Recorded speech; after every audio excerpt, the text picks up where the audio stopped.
Record on the clock. So tonight, our guest, I'm going to wait for a second in case there's a delay. Tonight, our guest is Everett Hoppman, who is, I've been a fan for years, since we were both quite young. She has written many, many books, and I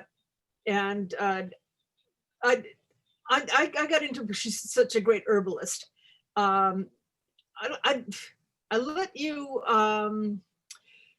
tell about the books, but tonight she's here talking about her next to most recent book, Sacred Herbs of Samhain, because Samhain is about to come up, and I thought that she was being willing to come on just before Samhain would be great for the show. So Ellen, take it away. And that's to you. You're the show is yours. I will ask you questions like everybody else. All right. Well, I'm going to watch and let people in. Okay, so the book is called The Sacred Herbs of Samhain, Plants to Communicate with the Spirits of the Dead. Okay. All of my books, what I usually do is I give the medicinal properties of plants, and then I give the spiritual properties of plants. My other herbals are more Celtic. Well, this is Celtic too, but I'm kind of drifting into the witchy area more. Not sure why exactly, but there are two books, The Sacred Herbs of Samhain, which is Halloween, and then the one that just came out is The Sacred Herbs of Spring, which is about May Day or Beltane. And it's the same idea. It's magical properties of the plants. There are rituals in here that you can do with the herbs and lots of recipes. But we are in the season of Samhain or Halloween at this time. So this is a good time to talk about this subject. If you, what purpose do you think there is in communicating with the dead? I mean, why should we bother it? You can always pick up a Ouija board and ask a question and it'll say yes or no or something. That's what I call low magic, you know. There are much more exalted reasons to communicate with the dead. And ultimately, the path that we're on, with whether it's witchcraft or druidism, is a path to spiritual enlightenment, just like any religious path. So communicating with the dead should be something that furthers you along that path, meaning that it's going to lead to your transformation and then also the transformation of your ancestors, if you really get into it.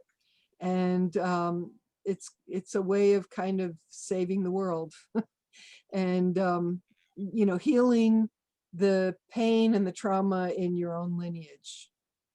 So the way to do that is to set up a ritual situation. And actually, I have a ritual that I usually share with people that is not in the book. In the book, I have a ritual to the Morrigan, who is a death goddess, but a lot more than that. But if you are interested, you can contact me at elleneverthoppman.com, and I will send you a copy of the ritual for contacting the ancestors. Okay. But in the book, I do have detailed instructions for how to do a dumb supper, for example, a silent meal to honor the dead. And again, lots of recipes. But the way I think of it, when you're setting up a ritual to communicate with the dead, the first thing you want to do is purify your space. And then after you've purified your space, and you use herbs to do that, and I give a whole chapter on herbs of purification. Then you set up herbs of protection. And again, there's a whole chapter just on herbs of protection. Why do you do that? You do that so that nice spirits come through, because You know, you don't, unless you have a reason. I mean, somebody might have a reason to call in a nasty spirit, but usually it's better to call in somebody who has some wisdom and is nice, you know, so you protect yourself. And then there are herbs that actually help you to communicate, and some of them actually open your third eye, so that you can, you know, get beyond this mundane level of experience. So those are really the 3 steps. And then in the book, I also go into different fairies, and I have poisonous plants in there.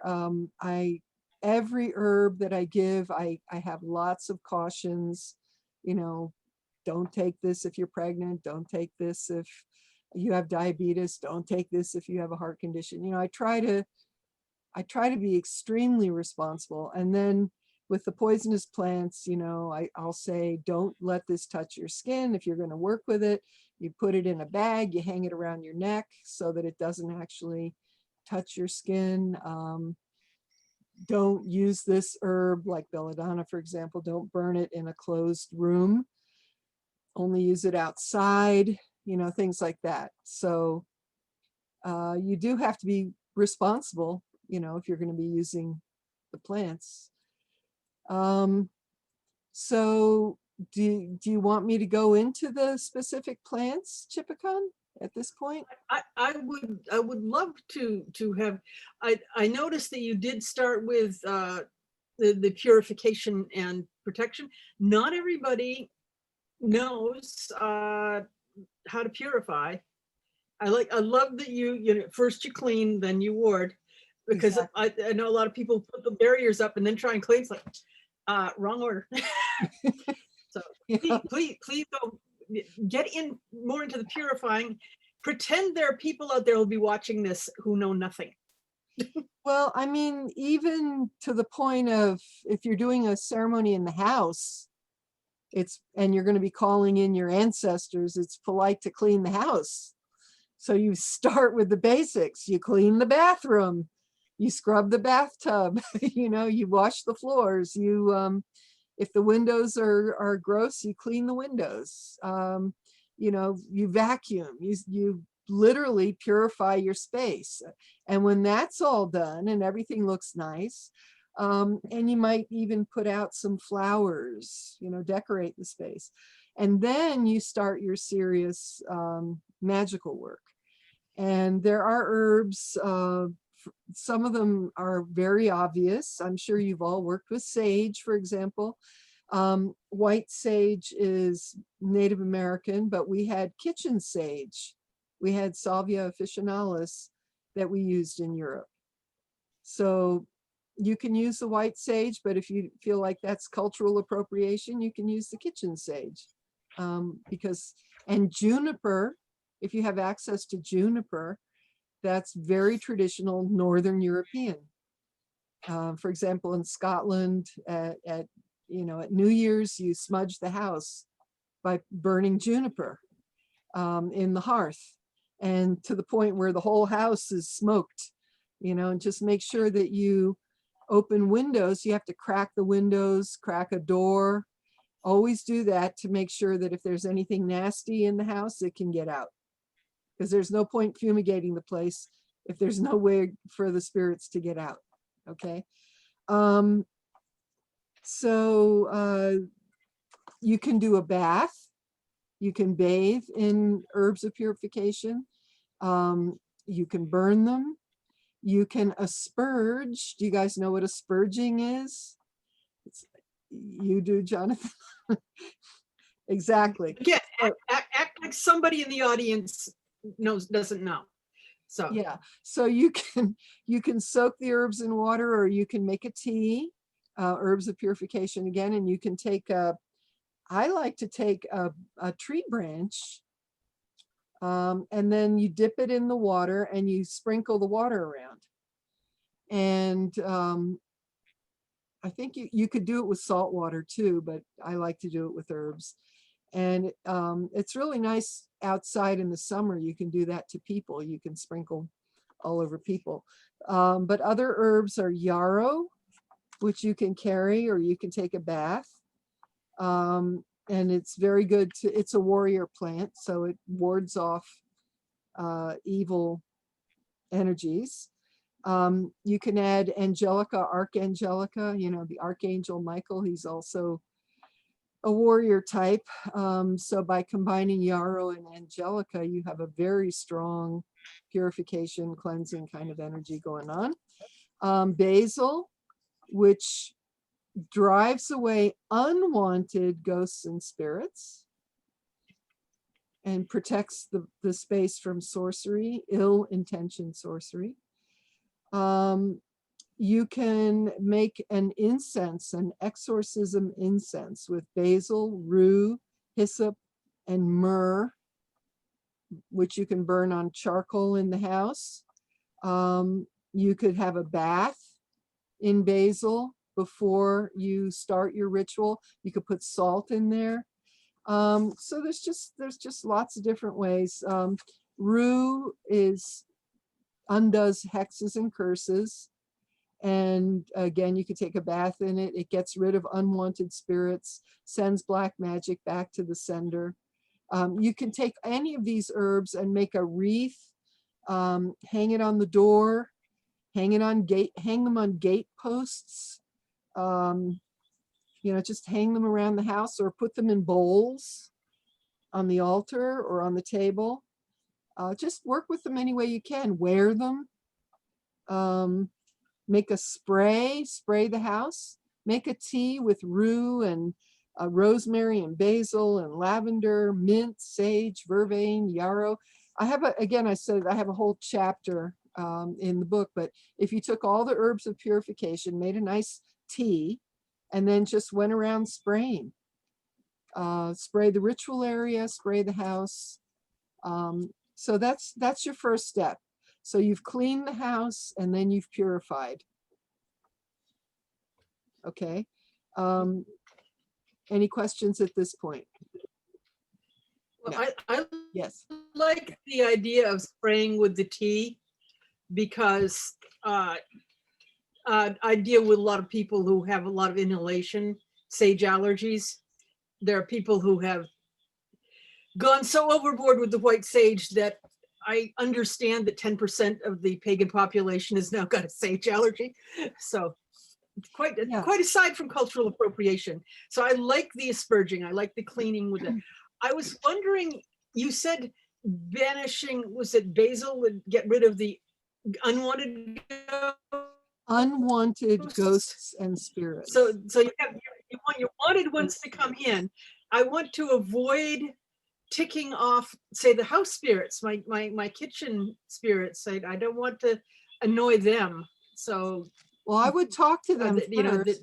Yeah, talk to them first and tell them what you're going to do and say, this is not about you. You know, I love you. You're fine. Give them some food, some milk. And they should, most house spirits like it when you clean.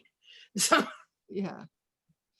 But yeah, just make sure they know that you're not trying to get rid of them, that they're welcome, and that this is something different, that you're setting up a ritual.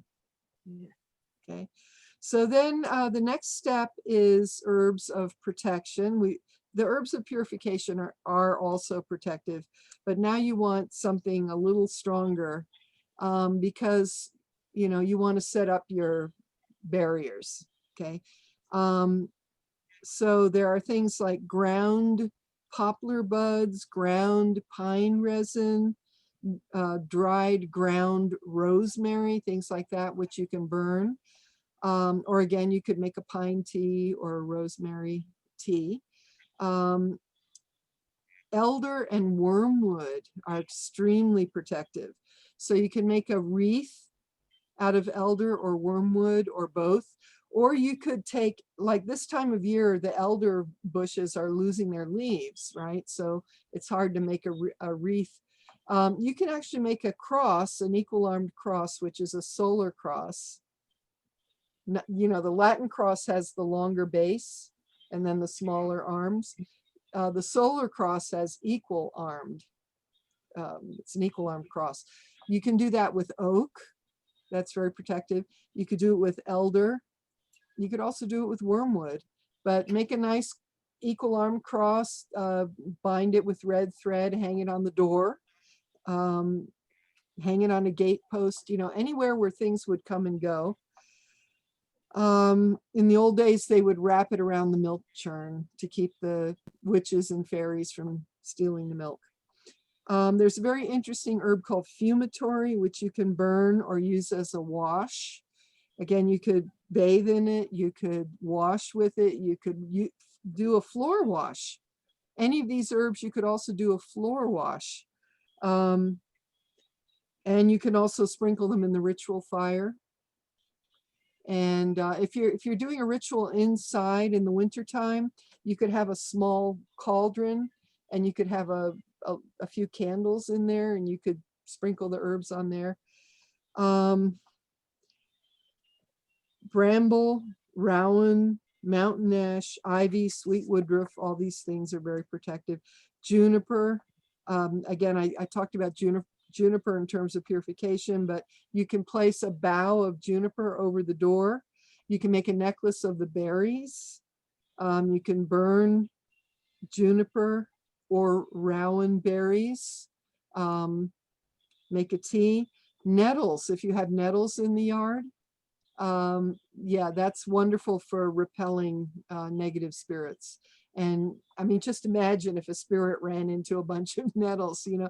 So you hang the nettles on the door. Again, you hang the nettles on the gate post.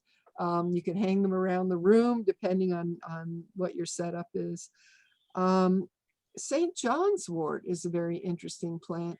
In Brittany, that's considered the most magical plant. It's a 50% water, 50% fire. So and those two elements, water and fire, in Celtic thinking are the most important. You make offerings to water. The offerings go down to the she realm, to the fairies. You make offerings to fire, they go up to the sky world of the deities. So having an herb that is both fire and water at the same time is kind of deep. So you could drink St. John's wort tea, you could bathe in it, you could sprinkle it around the house, you could tie it to the doorknobs, all that. Any questions? No. I had a question on the nature of wormwood. When I was beginning my craft, I was working with a necromancer who would use it in her invocations to the dead. And ever since then, I've had a sort of like I would associate wormwood with baneful magic. Could you elaborate more on the history of wormwood, so that you know, sort of just clear the air, if you will? Well, I'm talking about herbs to protect you. Mm-hmm. Okay, so wormwood is extremely protective. It repels negative energies. Really? Okay. And I mean, it is poisonous in a sense. So that's what you're thinking of. So you have to be, you know, if you're drinking it, you have to be very careful. But in terms of magic, think of it as a protective barrier. That's the way I would think of it. Okay. And I mean, if you want real detail on any of these plants, again, in the book, each of these things is an entire chapter with a big history of wormwood. And, you know, if you want, I can look it up, and I don't have it right at the top of my head right now, but let's see. It is poisonous. You do have to be careful with it. But I mean, I point out, like I have woody nightshade in here, that's poisonous. I point out the cautions very carefully with all these plants. Okay, so let me see what I tell you in here.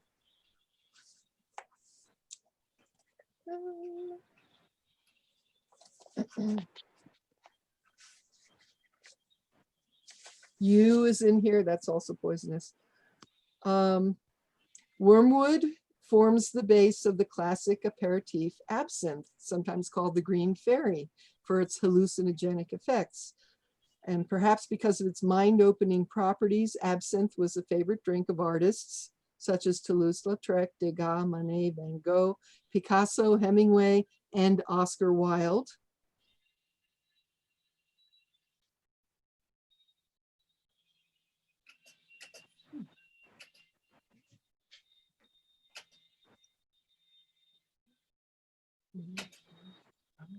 I think the audio is off. Yeah, I think the So, audio. yeah, she's There Okay. you go. Yeah, okay, yeah, you went mute for about 30 seconds. I don't know why. Oh, Okay, computers. so Have you Os- got any fairies pissed with you right now? Are Sorry, there any, you got any pixies buzzing the around house right is now? the house is lousy with them. But Oscar Wilde, this is what Oscar Wilde said about Wormwood. He said, after the first glass, you see things as you wish they were. This is absinthe. After the second glass, you see things as they are not. Finally, you see things as they really are, and that is the most horrible thing in the world. He says, Ouch. 3 nights I sat up all night drinking absinthe and thinking that I was singularly clear-headed and sane. The waiter came in and began watering the sawdust.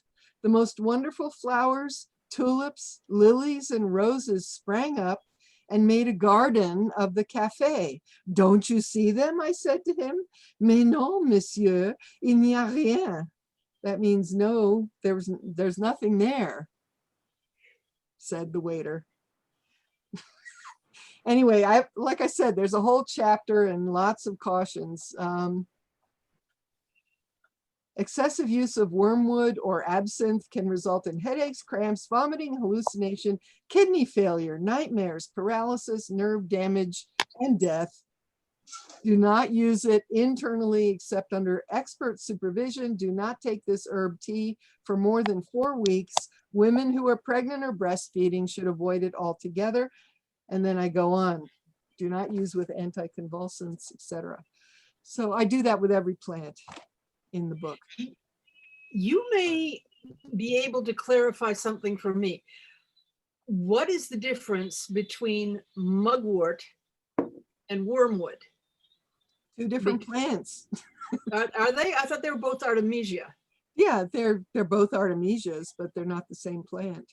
Yeah. Mugwort is much more, much kinder to the human constitution. And in fact, mugwort, if there was only one herb that you could use at Samhain, that's the one that I would recommend. I love mugwort. Yeah, I mean, it's a fabulous plant. I have a whole section in here on that, but it's used for external healing in poultices. It's used internally. There's a type of Artemisia that they're using in Africa now against COVID, which is being studied.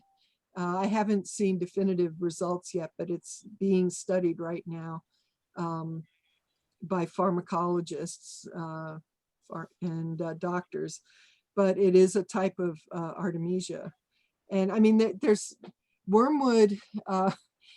I have 3 novels that I wrote, Priestess of the Forest, The Druid Isle, and Priestess of the Fire Temple. It's a trilogy about a bunch of female druid herbalists in the Iron Age, and the first book came out in April of 2008. No, it came out February 2008.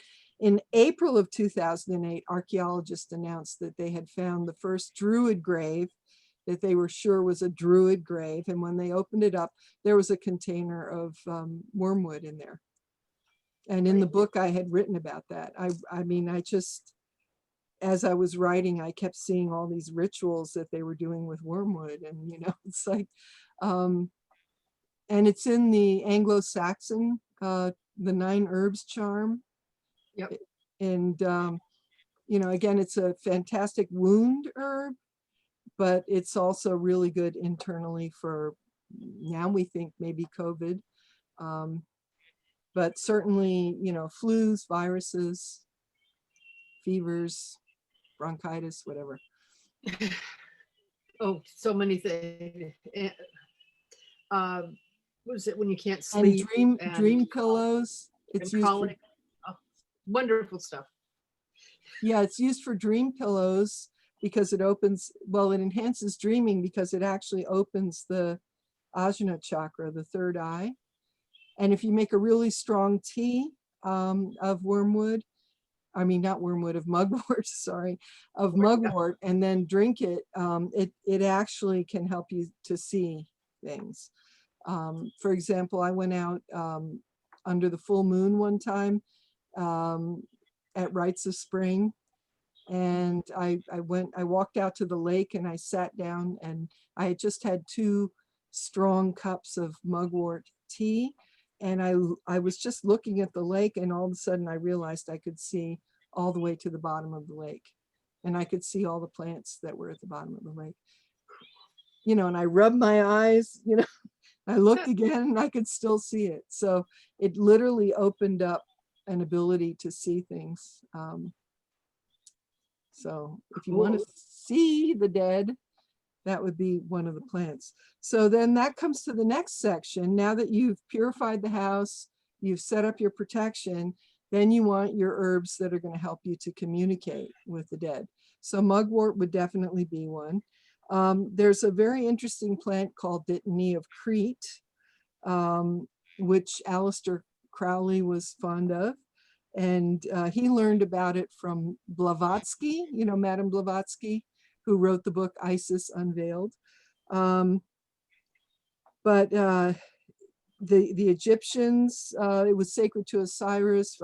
With the Greeks, it was sacred to Persephone. And the moon goddess Luna, and Astarte and Diana. And again, it was used by Aleister Crowley during rituals. And in the book, I describe a ritual that Aleister Crowley did using Dittany of Crete. And he talks about how he set up the altar, which is in the middle of the room, and he burned the Dittany, and then this figure appeared.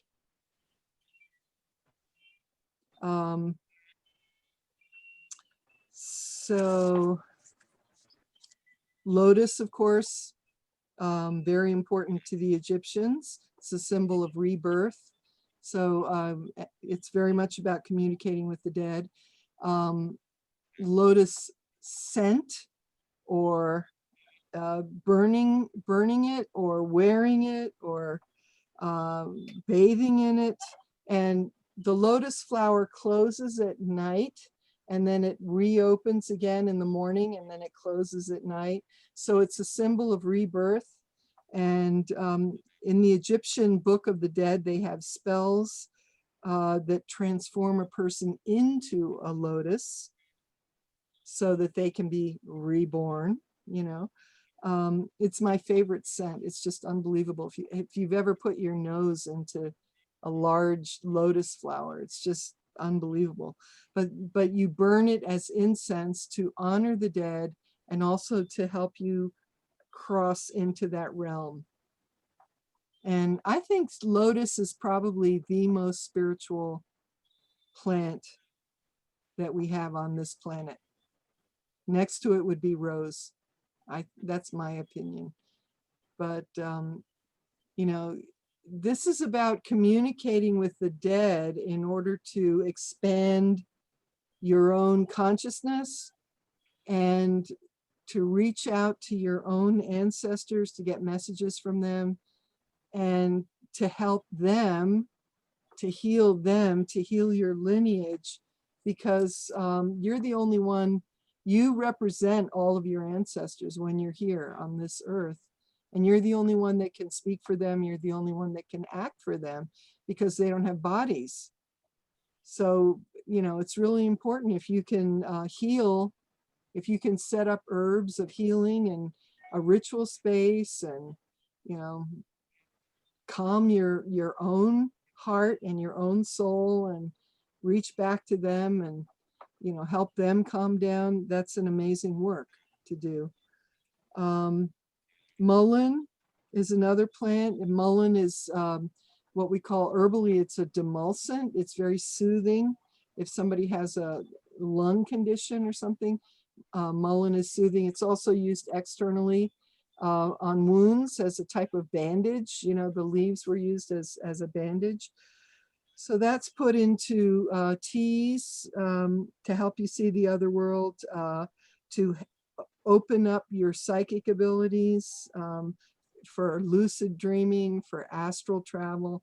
But again, because it's a soothing plant, it's going to help you have a gentle journey. You know, the idea is not to shock you and throw you out in the astral, you know, and have some big psychedelic trip. That's not it. The idea is to gently open your chakras, open your crown, your third eye, so that you can see what's out there and be at peace with it, you and your ancestors. So marjoram is something that the Greeks used traditionally to honor the dead. They would plant it on graves, and they said that it brought joy to the dead, and they said that it helped someone to dispel grief if you know somebody who's grieving. So make a tea of it, or again, spray it, or plant it around the house if somebody has a lot of grief.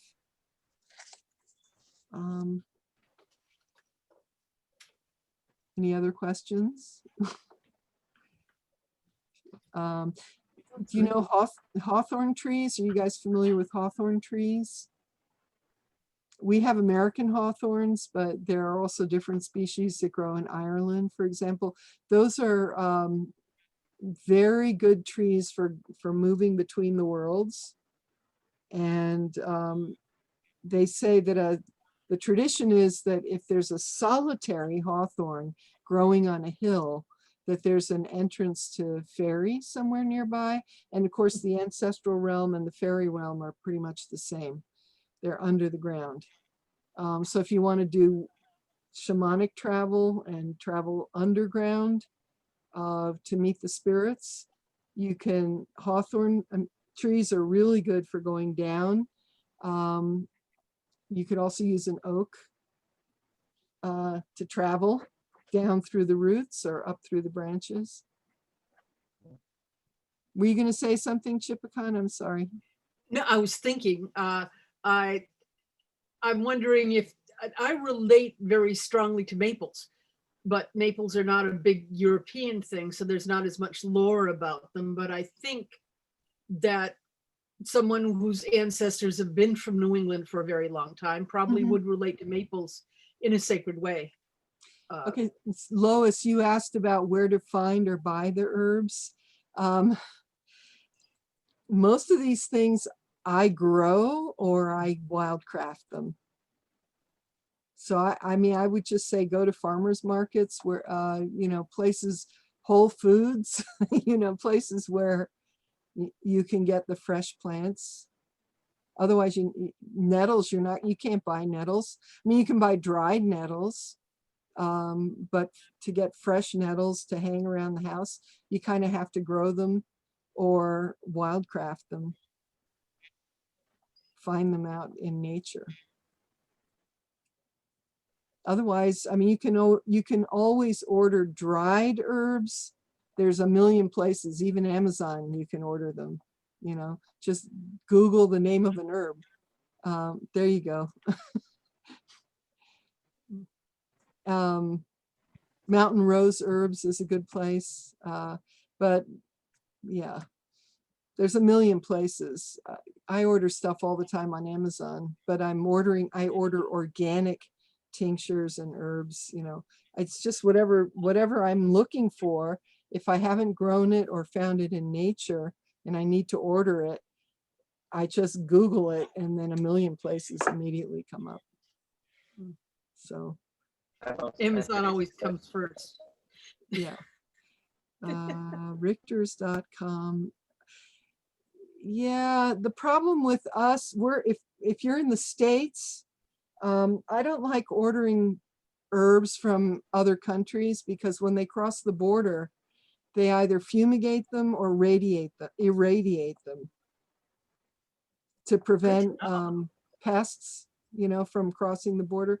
So, and if it's an alcohol tincture, you can't even order it because you're not allowed to bring alcohol across the border. So in Canada, that would be a really good idea, but it would not be a good idea for an American. I'm making an assumption here. I'm assuming that Lois and Jonathan are Are you in America? Where are you? Yeah, Texas. Okay, yeah. Yeah, I don't like working with Chinese herbs for that reason. I don't like working with Indian herbs for that reason, unless they're grown here in the States. You know, because I don't want irradiated or fumigated plants, you know. There's that. Okay, so to make sure that you're attracting nice, warm, friendly spirits, marshmallow root is a really good plant. And it's something that you can grow in the garden, and it's also a weed, quote unquote. A weed is a plant whose uses have yet to be appreciated. But you can put marshmallow flowers and leaves on the altar. You can wear it as a crown. You can bathe in it again, but it's used in voodoo.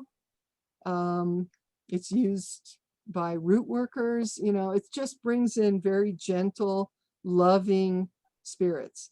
And marshmallow is another one. It's a demulcent, again, like Mullin, very soothing to tissue herbally. So spiritually, it does the same thing. It's soothing, loving plant. Angelica root, Archangelica. The reason it's called that is because they say it attracts angelic forces into the garden.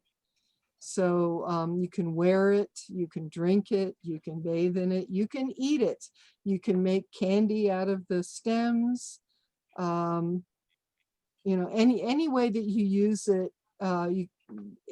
it's a plant that's a wonderful medicinal. It's very good for the stomach. It's very warming to the body. Builds up your ability to digest, and it's warming if you have arthritis or rheumatism, or if you're a chilly person, you know. It's very warming, but it attracts angelic forces. And I used to do a lot of readings for people. I don't do so much anymore, but when I did do readings, and when I teach people how to do readings, I use Angelica tincture, and I have them anoint the top of their head, the third eye, the hands, the heart, and the feet before they start doing the readings, especially if you're working with the public. And what it does is it just creates this cocoon, or like a bubble of angelic protection around you. And if you've ever done readings for the public, card readings, it's exhausting. It's really hard to do. If you do that for a whole day, have any of you ever done that for a whole day? Yeah, it's really exhausting. So you absolutely have to set up a protection. Again, marjoram to attract love and happiness, and to help the dead find peace. Myrrh is another sacred plant of the Egyptians, along with lotus. I always get them confused, but one was burned at dawn. Frankincense, myrrh, and lotus. One was burned at dawn, one was burned at midday, and one was burned in the evening. And I'm sure it's in the book. But myrrh helps with meditation. It helps you to calm down. Frankincense, of course, opens up, you know, your crown chakra. It's a very incredibly spiritual plant. It's why they used to burn it in churches, in cathedrals, you know. And then, of course, the pines, fir, pine, cedar, all of those. Pine is called the tree of peace, very literally. You can burn those, you can bathe in them, you can make a tea. Pine tea is lovely. Oh, yeah. Very high in vitamin C, antiseptic, but they're all very gentle, positive. You know, pine is very bendable. The stalks bend easily. Yeah, pine, that would be really nice. So pine, they used to build sanitariums in pine forests in Europe. Maybe they still do, but the idea was, And in New England, sorry, and they did it in New England too. yeah, New England, they back during the TB stuff, they thought pine forests were good for TB patients to breathe in. yeah, for breathing, and also the wind moving through the pines, it calms you down, because it's a very peaceful energy. So more questions? We have 10 minutes left.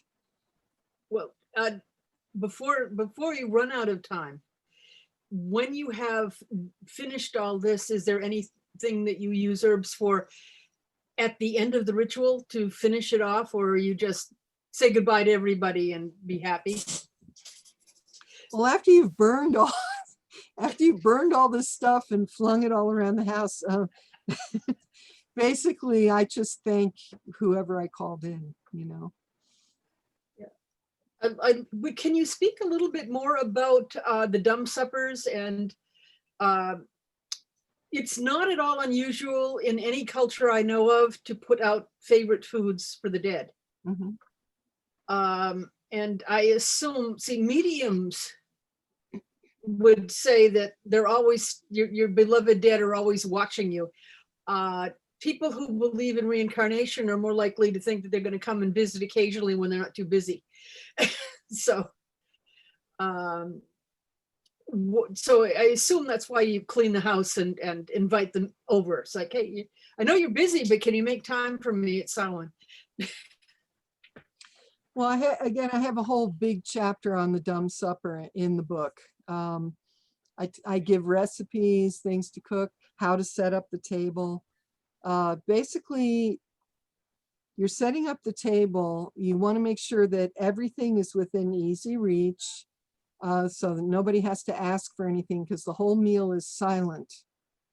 And so you have things to drink, butter, bread, all, you know, forks, knives, everything right there. And you have a candle in front of each person's plate. And then you have one chair that's left empty specifically for the dead to come. And then you have a little candle at their place, and you have a full place setting, and you put food at their place, and you put drink at their place, and everybody can write messages, and they can put the messages around the candle or under the candle in the spot for the dead. And you don't speak.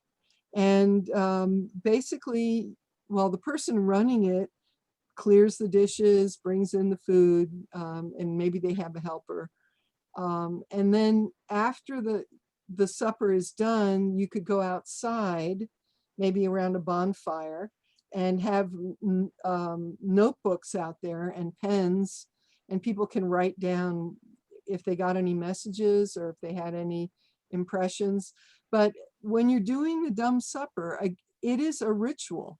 So just like I went through, you know, with again, if you want a ritual to contact the dead, contact me through my website, elleneveretthoppman.com, and I will send you the ritual. But when you're doing the dumb supper, you should do the same things. You should clean the house, use the herbs of purification, use the herbs of protection, then use the gentle herbs, or have them in bowls around the room, you know, to make sure that nice, gentle spirits come through. You don't want your Aunt Millie who's mad at you because you owe her money or something. That's not what you know.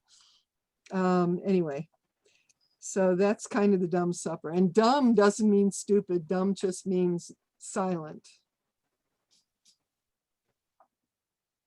There's power in silence. Yeah.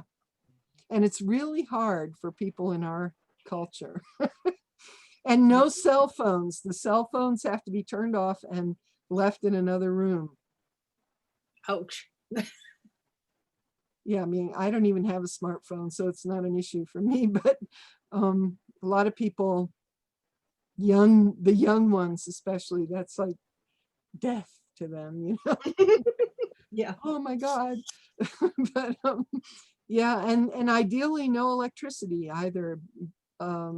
Just candles, firelight.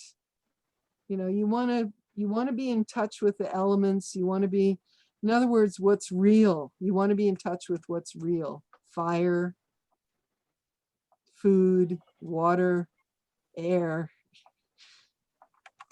You know. I know that in the Dia de los Muertos in Mexico, they Mhm. have different days for people who died from accidents and children who've died and various things. They do it up well down there. I was wondering if the Celtic areas did anything that has survived.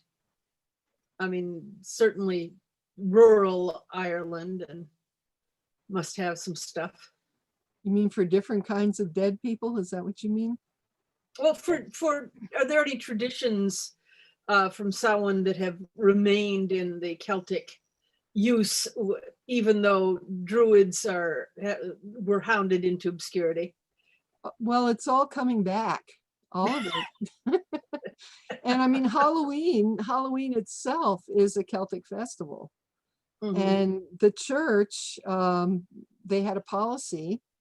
The way they converted, one of the ways they converted people was when they moved into a culture, when the missionaries came in, the Pope said, you know, find out what their local customs are and adapt them and make them Christian.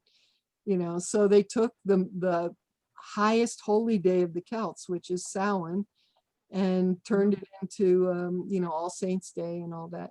But in Mexico, and there were Aztec ceremonies. There was an Aztec goddess of the dead. So they had their own death rituals going. And then again, the church went down there and co-opted all that. And that's what they do. You mentioned helping healing the ancestors, and yet you said perhaps this is not the right time to invite ancestors that you're quarreling with. Well, if you're feeling very strong and you're ready to do that kind of work, then do that kind of work. But that's tough work. That's hard work. And I mean, Aunt Millie, who's mad at you, is just a small work. I mean, think about people that died in the Holocaust, or people who died of starvation during the potato famine, or you know, that kind of trauma. All the lynched blacks. Exactly. That's trauma. That's real trauma, and you have to be ready. You have to be steeled and prepared to do that kind of work. But if you can do that kind of work, that's because if you heal them, you heal yourself, because you're carrying all that in your own DNA. That trauma is within you, whether you knew them or not. You know, they might have gone through something 500 years ago, but it's passed down from generation to generation, and you're carrying it in your DNA. So if you can clear it from you, and then you can clear it from them. But that's deep. That's hard work. Yeah, you have to be ready for that. Can you talk about they talk about the veil being thinner at Samhain, and some say also at Beltane. I figure it's like tides going in and out, or wavelengths. Do you have a perspective on that? Or are the dead always close to you?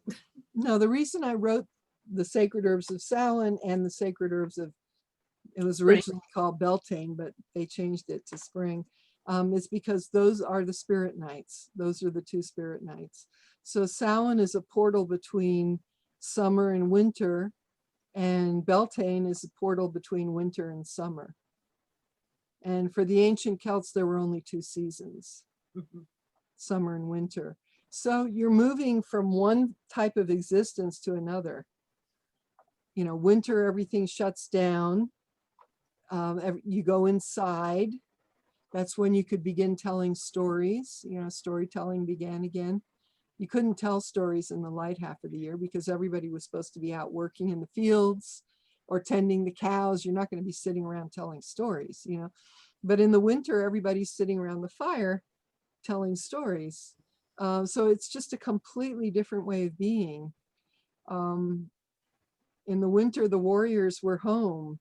In the summer, they were out raiding cattle, and you know, it's just so. When you transition from one form of existence to another form, it's a period of chaos. It's like an interval, It's liminal. a liminal time. I It's never like, got that before. yeah, it's a portal between the seasons. Yeah, the idea of liminality, betwixt and between. That's why the best times to do ritual are dawn and dusk. Those are the most powerful times because it's not day and it's not night. You're in between. And the same thing with Samhain and Beltane. You're in between. And everything is breaking down. And people used to wear disguises and costumes, you know, just because everything was chaotic and you could be a different person, and also to protect yourself from the spirits. But at Beltane, the walls are thin also, and you can communicate, you can see the fairies more easily. You could communicate with the ancestors, just like Halloween. It's a spirit night.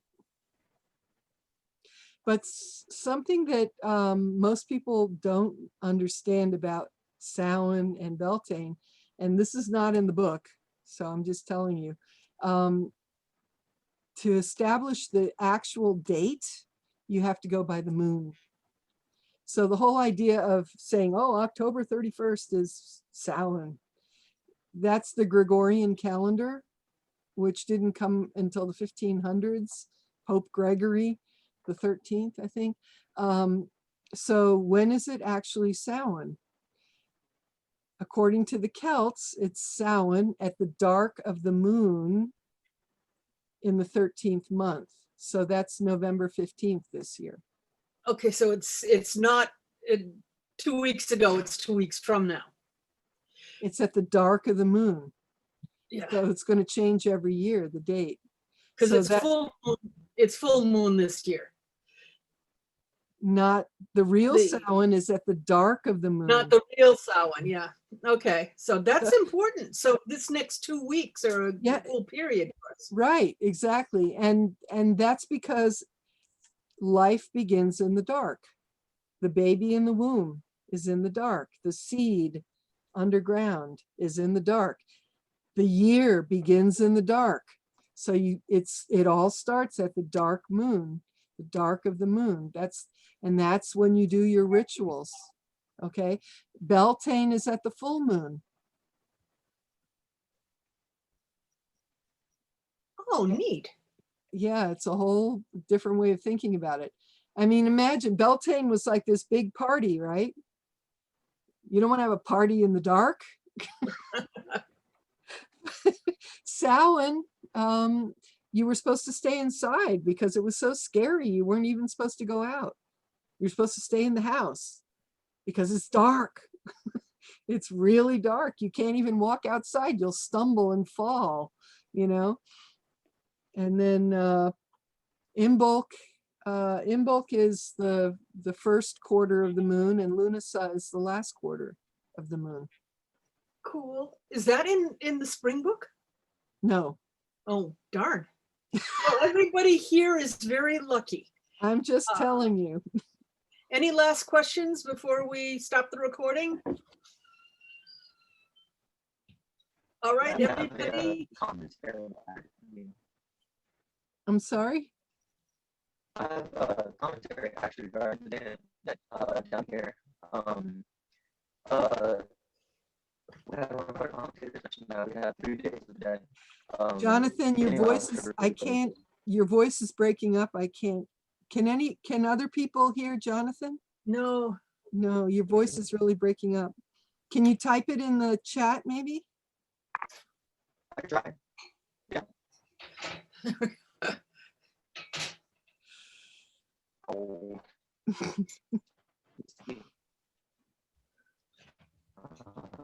I see Jonathan has herbs hanging behind him.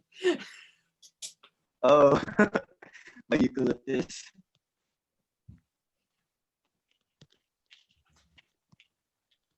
Oh, did you type it? I think he's typing.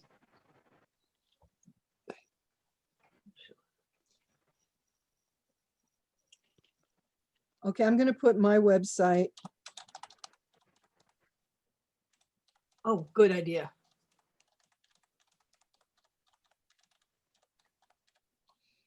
Okay, and if you want to study Druidism,